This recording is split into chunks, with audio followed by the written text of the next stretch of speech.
In this video, let's examine decision-making from a completely different perspective than we do at almost all other times, because at all other times, we examine the decision for what it is.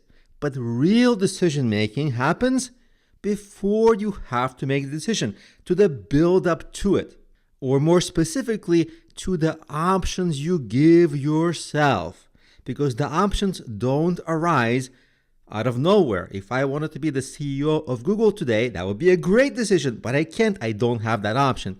And to highlight this nuance, I want to give you the perspective of a startup investor compared to a startup entrepreneur and how their decision-making differs. And as we explore these differences, you'll see very clearly that decision-making does not start at the moment you're presented with a decision. It starts way before that. So let's explore this scenario. The core difference is that entrepreneurs work on one business at a time. Of course, if you are Jeff Bezos or Elon Musk, you might work on multiple businesses, but for most entrepreneurs, one business at a time. So the decision of which business to work on is really, really important.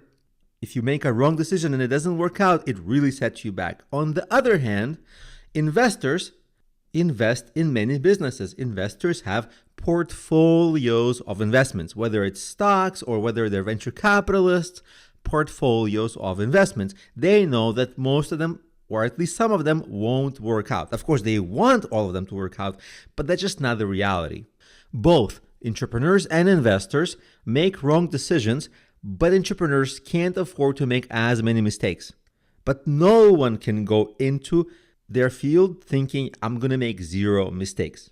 For some, mistakes are just more costly and the decisions are more important to get right. So now that we understand the core differences between these situations, let's understand what is similar between them. Each of them has many options before deciding. Investors have many options where to invest, and so do entrepreneurs should have many options of what kind of a business to start. A lawn care business, a mobile app, launching a spaceship into space. These are all options. Some obviously more viable than others, but these are options.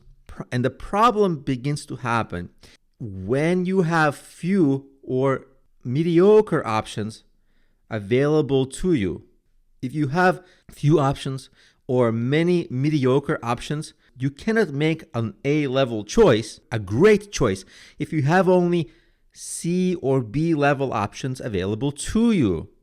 For example, if you're an entrepreneur or a manager, if you've been great at your career before, you probably have more options for career paths moving forward than if you're just starting out, or if you've done kind of mediocre in the past, you just don't have a lot of doors open. So the real work was before the decision. When you come to the decision, it's already too late to expand your options. That's the core thing we're talking about. And this is a part of decision-making that's monumentally important that almost no one talks about. And this is true in almost all facets of life. If you're hiring, if you're a good company and reputable, you're going to hire great managers and employees who want to work with you. If you're an unknown company, don't have a great track record, don't have a lot of funds, the best employees aren't going to work with you. So you just don't have a lot of hiring options or great options. This is the same as in dating. If you yourself are a great option, you'll have options to choose from. If you don't turn yourself into a great option, you won't have as many seekers and you won't have as many good options available to you. And so the quality of your choice just won't be there. You'll be able to pick undesirable option 1 versus undesirable option 3. Can't make a great choice. And so the major takeaway from this video is that decision making starts before it's time to make a decision. It starts with increasing your set of available options. And as you see from the example in this video, it could be investors, it could be hiring, it could be entrepreneurs, it could be even dating, it could be so many different facets of life, but you've got to improve yourself first so that you have more options. Which begs the question, how do you get more options? This is as important for decision making as making the decision itself, because if you have great options, it's really easy to make a decision. So to have great options, let's say you're an investor like a venture capitalist investor in Silicon Valley. You have to improve the value that you provide to startups, starting with previous startups, so that current startups who decide which investor they want to take on, if they have options, if they're great, because the greatest startups will have options for investors.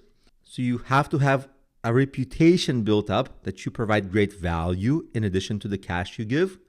And you have to also create the perception of value. Like entrepreneurs have to think, oh, this investor is going to give us the most value. So investors often are active on social media, they do podcasts, they get publicity, all for the purpose of attracting more options. Of course, on average, they reject, depending on the investor, 90 to 99% of all the options they have. And even though they have great options, they want to make the greatest investments possible. And so that's why they work very hard on making themselves visible, making themselves appear more attractive as investors to potential startup founders, and so on and so on. That's a big part of their job. If you're an entrepreneur, it's the same. You have to work on your reputation, because investors very often don't just invest in the company, they invest in the entrepreneur or the founding team.